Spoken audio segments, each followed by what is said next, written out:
Hello, welcome back to my YouTube channel. In case you're meeting me for the first time, my name is Nusa Jeff and I am a financial trader. I have been trading consistently for 4 years now. Okay, let's get down to the deal of the day. Today, when I woke up here, a passage crossed my mind and I decided, to go into it. The passage goes thus. I'm going to read the passage and I'm going to relate it to finance.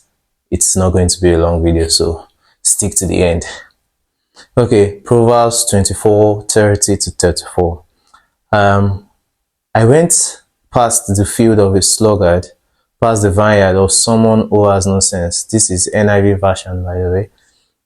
Thorns had come up everywhere, the ground was covered with weeds, and the stone wall was in ruins. I applied my heart to what I observed and learned the lesson from what I saw. A little sleep, a little slumber, a little folding of hands to rest, and poverty will come on you like a thief, and scarcity like an armed man. Yeah, immediately after reading it, I wrote down some notes that I'd like to, talk about. Now I'm going to relate it to finance. Now, when we say the vineyard, the vineyard is probably your financial life, your financial pool, like your assets, what you have, you as a person, and the weeds and the stones, we can identify them as silent compounding wealth destroyers. Please note that word, silent compounding wealth destroyers. It doesn't, when they say something compounds, it doesn't happen once. It's something that silently destroys your financial life. Now I wrote down 4 points here. I have the lifestyle creep. Now when you say lifestyle creep, simply means when you are living for others and not for yourself. You are trying to prove to others that you belong to a certain lifestyle, when in real sense nobody actually cares about you. Honestly, nobody does. When you try to prove that this is the kind of person you are, when you are straining yourself financially, you know it, because at that point where your income pauses, you go with speed into brokenness, which is not supposed to be so. I have the subscription leaks. These are little stuffs that you put on auto renewal. Let's say there are a lot of people that they literally do not watch movies. They do not watch movies, but they have this movie subscription channels. They have it on auto renewal, which is not supposed to be so. Slowly, if you calculate everything you're actually spending in a month and you calculate it to a year's thing, you can, let's say if you had invested in a stock, probably let's say S&P 500, even if the portfolio grows in 1%, you would have made at least something, because every little thing matter.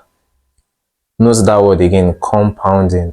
Every little thing matter. If I come to a well and I keep pouring one bucket every day, to get to a time it will like be at the half level of the well, and to get to a time it will get filled up, but it wouldn't take one day.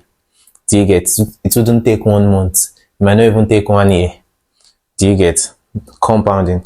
Now I have high interest debt. Now when you take a loan, I'm not saying loans are not good, listen to understand. When you take a loan and you have no reason why you're taking that loan, you simply use it for your lifestyle. You don't take the loan to improve a business. You don't take the loan to invest in something that you feel like, okay, will give you a good financial return. Note to self, investing with loan can be good, but you have to also be careful, because when it comes to investments, you have to invest with what you can afford to lose, because investments can be tricky. This will be another topic for another day. When you take loan just for self-pleasure, you are not taking it for, when it gets to the point where you have to pay back the loan, you start to wonder what you use the loan for and where to get the money to pay.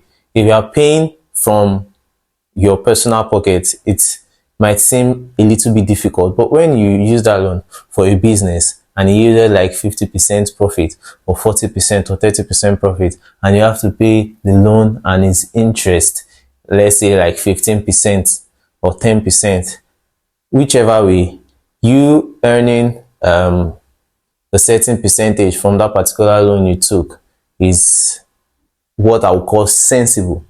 Do you get? Now, inflation damage. Let me relate inflation damage to what was in the passage. A little sleep, a little slumber, a little folding of hands to rest. It's just like, let's say now I have 1 million naira or 2 million naira and I leave it laying in my bank doing nothing. I know some banks pay little interest at the end of the month when you don't use out of the money. I think when you don't withdraw 3 times, more than 3 times, they pay you a certain percentage on the amount of money that is left in the account.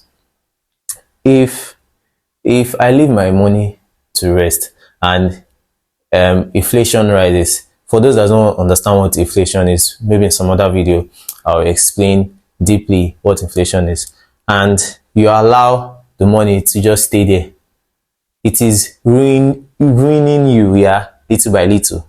Remember that word again. I'm going to go back. Silent, compounding, wealth destroyer. Do you get? So I'm going to be teaching us how to repair that part of our lives and how to do better in my next video. Thanks for staying till now. I really love you all. God bless you. Please don't forget to like, share, and subscribe.